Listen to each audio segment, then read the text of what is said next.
when the moon hits your eye like a big pizza pie. Sorry, bro. Not this time.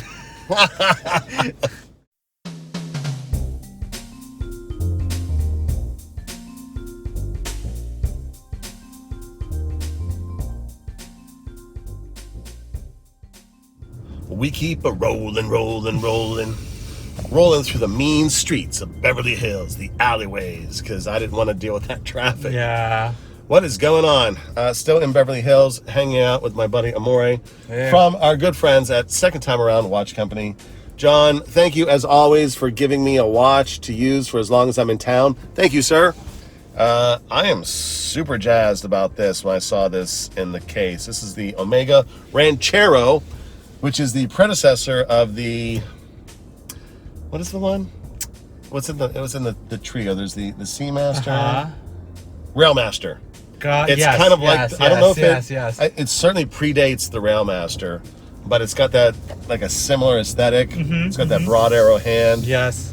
Gorgeously aged loom. Not plops, but you know what I mean. She looks gorgeous. Pumpkin. Yeah. And what are you rocking there, dude? So what I have here is a vintage Vacheron. It's a beautiful case on this one. Extremely thin. I don't even know if you could see that. But you know, Vacheron, amazing watches, super fine quality. And this was just beautiful. It's just, I just love the thinness of the case and simplicity. You had a handful of VCs in the shop today. I haven't explored VC yet. Yeah. Obviously, they're gorge. I think they're well known, but I do believe that they're in a way underappreciated. I think you're right. You know, unless you're a watch geek of sorts. Yeah. It's not like you could just go up to anybody and say, "Oh, like, if you had like man on the street, they don't know what that is." Yeah. Is rodeo this way? It's gonna be behind. So why am I always in the wrong place? Here's what we do. We're gonna go down the street. Just hang your arm out. Hey, do you know this watch? Yeah. I mean, it happens. Yeah. But goofing off. Love coming to see you guys. Love checking out the watches you have on offer. There's always a link to the website in all of my videos. They're a trusted supplier. And you do get the friend price. You do get a discount. It varies based on model. So just tell John, Leo, or Amore when you ring them up, hey, I learned about you from the Hobby of Hours. They told me I get the friend price, and they will totally hook you up. Of course. Yeah, and there's nothing more important than knowing who you're buying from when it comes to any watch, but all the more so with vintage, right? So, as we are goofing off today, it occurred to me to ask you, I love talking to people who are actually in the business of watches, what they think about certain things that I observe being out here as just a yahoo chasing around watches. So I've got some scalpel questions for you today as a professional in the industry. So first of all, what are your thoughts around where the watch market is currently?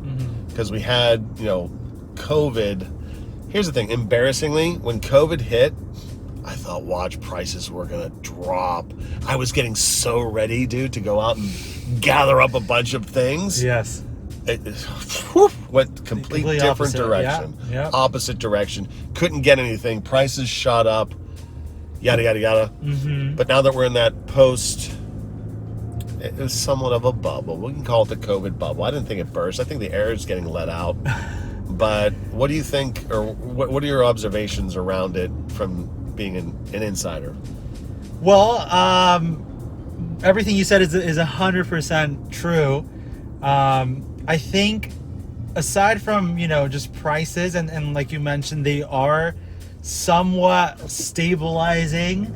I think that's coming back to earth, right? That's what's happening. I think just as a whole, though, I think the watch community that became familiarized with watches during the pandemic, because I think a bunch of things grew up around our hobby. I think the pandemic was a springboard for a lot of people to become aware, of this market. Yeah. So the sense that I get is that the community at large is somewhat beginning to mature a little bit. Well, it's like, You know, kind of like to offset all of the Apple iWatch sales, we have a bunch of people coming into our space, and when they couldn't get the brand new pieces, yeah. they're marching on down to your store because you've got pre-owned. Yeah, right? and if you think about it, like, you know, since a lot of the consumers that, like I mentioned, that got into the space during the pandemic, I think they're beginning to realize a lot of the value that vintage offers, especially because a lot of these new big names are releasing reissues. Like, Longines doing reissues. There's so many reissues, and I think there's a lot of new people in the space. So I think the obvious question that these people have to be asking themselves is like, okay, like, why not just get like the original? Like, if I have this reissue, what is it a reissue of? And I think that's giving, I don't know, a lot of exposure. And the reality is, the prices are just better on vintage. They just are. Yeah. Speaking Vacheron, talking vintage and modern, what do you think about the Deuces watch? The 222? Oh, I think that watch is beautiful. Love it. So, like, I love it. I had knowledge of that watch. Me too. Way before anyone. Before Brad was rocking it. Before anybody, on Insta. any hype person was talking about it. Yeah. And it's sad that it's become one of the watches that people is 140 grand shoot for, because you know it just got there. But in a way, it's also a good thing because it shows that people recognize like a great watch, and it truly is. I think that's in there, but I also think some hype is in there. course. Mr. Pitt is not doing me any favors in terms of getting one. Right. Mr. Pitt, if you see this video, sir, first of all, I love you in Fight Club. Second of all, if you could hook me up, I'm not asking it for free. I just want the opportunity to buy it. Let's be honest, I don't have 60 grand laying around. I think they're like 120, 140 on the used. Like that, yes. But the older ones, the stainless steel ones, those gorgeous. are nice. Those are nice. You used to be able to get those for, gosh, I want to say 60. 18 and under, which is also not my price band. But I would find them, and then you would find the Vacheron Overseas. Like the modern Overseas, you could get for $7. Like, it's crazy. Pre-pandemic, now it's like 20 or whatever. So it's crazy. But I would definitely prefer the vintage 222 to the that watch is modern beautiful. one. I mean, it's kind of like, it's astronomical. It's not in my band, my price band, but I can admire it from afar. Yeah. But the irony is, even if I hit the lottery, I'm not gonna. They're still not gonna sell it to me. Yeah. So can you put a note on John's desk? Hey, please source Vacheron 222 vintage. Slip that you on and the me desk. both. I want to see that thing. Let's not two. We just need one for me. We can get 222, two for you, one for me, one for you. Of course. But isn't that watch beautiful, dude? It's a very nice looking watch. I do appreciate it a ton. Since the first time I saw it, like I said, before it was even hyped. You could recognize a good design. Yeah. So the watch market, you also are seeing it come down to earth. So I've got a decent read on it then. Okay. What do you guys think about Rolex CPO plus Bucherer acquisition? Because I think that CPO was being talked about a year ago, the last time I come out, and it still hasn't rolled out in my town. I don't know if it's here yet. But do you guys have any observations around, or musings on why Rolex did what they did? Well, the conversation hasn't really come up necessarily, although we are very well aware of the things that they're doing or trying to do, because who knows. I think it's their attempt at capitalizing on a market they already have huge control over already. Like they're just trying to put more weight. They're just trying to grab more with their claws that they have. I've never heard it expressed that way. Like it just. Hey, we're passing them right now. Let's wave. Hey, why did you buy Bucherer? I think they're just trying to. I don't know. Obviously, monopolies are not are legal, but it seems like that's what's going on. I think word around the campfire was that Bucherer was going to be up on the chopping block in terms of being available to be bought, because I guess there's no one in the family to continue it, and Rolex is not going to let a huge sector of their distribution chain go into, someone's hands that are not their own, I reckon. I see. Makes sense. I mean... wait, is this a celebrity? Who is this? That may have been a Kardashian. I don't know. Where's D at Hobby Hours? Oh, he's in jail. Why? He wrecked into a Kardashian's Bugatti. Yeah, they're all over the place. All right, so now that we're in Rodeo, what are your thoughts around watch crime in LA? Is that what do you think about that? Is that because I didn't wear a watch today, partly because I knew I'd be taking some of John's, but I have a couple nice pieces in town. I don't want to wear them around town, but what's, as an insider, what are your thoughts on LA watch crime? So we get a ton of people coming into our store telling us stories of something they've witnessed or something that's happened to them. Now, I personally haven't seen it. Yeah. I haven't really encountered, the theft of watches or anything of that manner. Yeah. Maybe that's because I'm not wearing crazy stuff. Maybe that has something to do with it. But, I think the people that are targets are Ricardo Millet wearers it's not just the watch, it's people that are, they're flaunting it.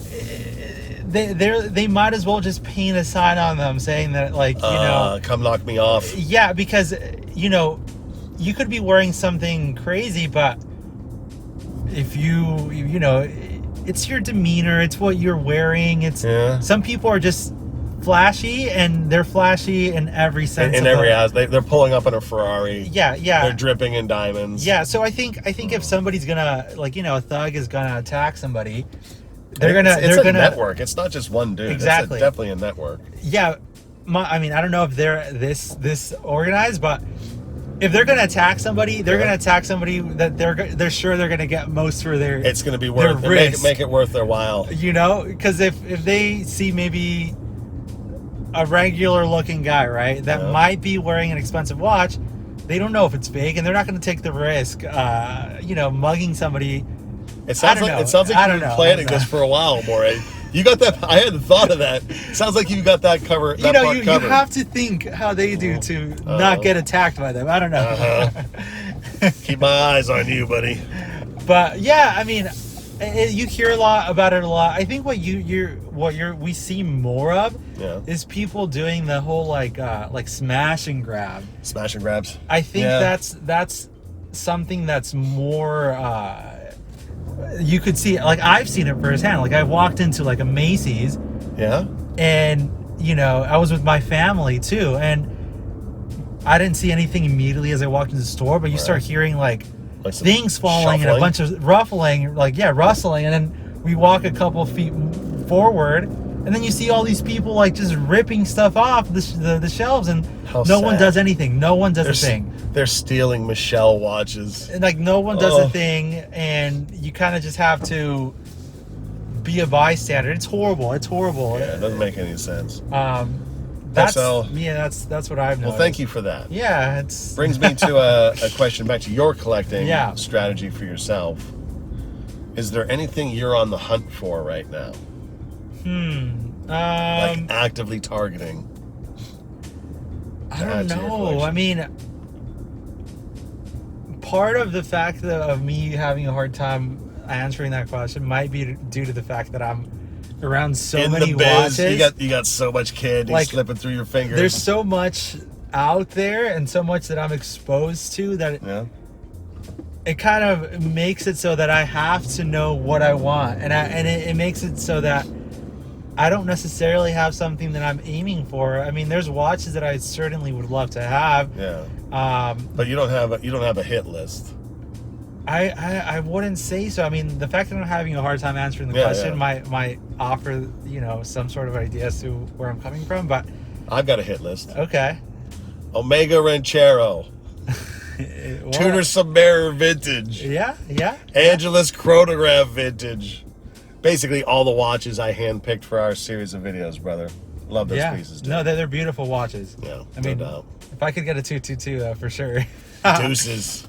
I want to make it common. Like, we called it the Deuces watch on this channel. People have no idea what I'm talking about when I say it. But if I just keep saying it over and over and over, it'll catch. Yeah, of course. Yeah. But so what watch do you wear? You guys are open Monday to Saturday? Yes, Monday Close to Saturday. on Sunday. Close on Sunday, only day of the week. All right, so what are you wearing on your Sunday afternoon? On a Sunday afternoon. Well, around the house. So yeah. what do you think? Like my daily driver, if you want to put it that way, is Air King Date. That's the watch that I'm wearing. What year? It's 1964. Wow. Yeah. So I don't think I've seen that. Air King Date. I love the Air King. Yeah. And I owned one that was my previous daily wearer. Yeah. I don't know. There's a huge debate on whether or not date windows are necessary. Yeah. I think I like them a little bit more than the non-date. So I like the fact that it has the Air King title in the Is that 30? Is that 34? 34 millimeters. It's a solid, like, smooth bezel. Yep. Nothing fluted. I think it's on an oyster bracelet. So it's very sporty, very daily. Some might even say boring, but I like Classic. that about it. I like that about it. I What like that color it's simple. dial did you say? It's a ghost gray dial. Ghost gray dial. Love those, It's a beautiful dial. In amazing condition. It's mint. You know what I love? I like the engine turned bezels for that size. Okay. Because it's segmented, right? Yes. Love those. Yes. That's my favorite I know what you're bezel talking type. about. Yeah. So I'd say for me, like, even though there's all these like very nice dressy watches that I like and wish to own, there's nothing you can't do better than just a Classic. down to earth, like, Rolex, simple, like, no frills. I think that's a nice everyday watch. That's almost, you can almost classify that as a pilot watch. I mean, Air King. Yeah, I think. But it's got that. It's It's got the simplicity of a pilot or field aesthetic. Speaking generally, don't blow me up in the comments. Speaking generally, so it's not quite a dress watch, although very easy to wear. Put it on a strap and you're good. Yeah. So, do you gravitate towards that more? Like, I think you mentioned you weren't super into chronos or dive watches. Is that the area you like to collect in, that space? I'd say so. I mean, I do appreciate a chronograph, a nice chronograph like the Hoyer that I was wearing. That's pretty rad. The Carrera. But I think I appreciate it just because of the way it looks, and not that I. You're not timing stakes with it. Exactly. Like, not that I'm disqualifying myself, from being able to wear it. Yeah. I just feel like, I don't know, like, I'll let that watch be for the person that's truly gonna love it. I don't know. So that person is me and my boy Rose City. What up, bro? Yeah. So I mean, I love that watch. I don't come from the car world. I'm not really into cars, and I think there's a very strong connection between chronographs. Yeah. And, especially that Carrera. Lap timing laps. I guess, I don't know. But I like simple, and I like thin. Like an elegant dress is more your elegant. aesthetic. I like just refined, like very like well thought out designs. That's what I'm into, like design. No, that's cool. Yeah, I think you mentioned that you like the aesthetics. Yeah. And the art. Yeah, there's as opposed to maybe the complications involved. Exactly. That's my where that's I come from. That's your collecting. That's what informs my buying decisions, I guess. What word am I saying? Collecting machismo. That's your collecting machismo. If it looks good and it has some like panache, providence to the work that was put into design and the crafting of it, I like that. It's a dude. That's Cartier all day, bro. Yeah, it is. Thanks for hanging out today, bro. That's awesome. I'm down, man. I like I said, I appreciate your suggestion, to do it. All right, brother. That is another lap on the Hobby of Hours go around. Thank you for coming along, dude. Appreciate you. Yeah, man. And always a blast to come see you guys. Thank you. My pleasure. So hope that wherever you are in this wonderful, beautiful hobby of ours, you're enjoying your day, that you are rocking something super cool like one of John's watches. And if not, go check them out. Link in the description below. We love those guys and appreciate you. All right, we will catch you in the next one. Peace! See ya.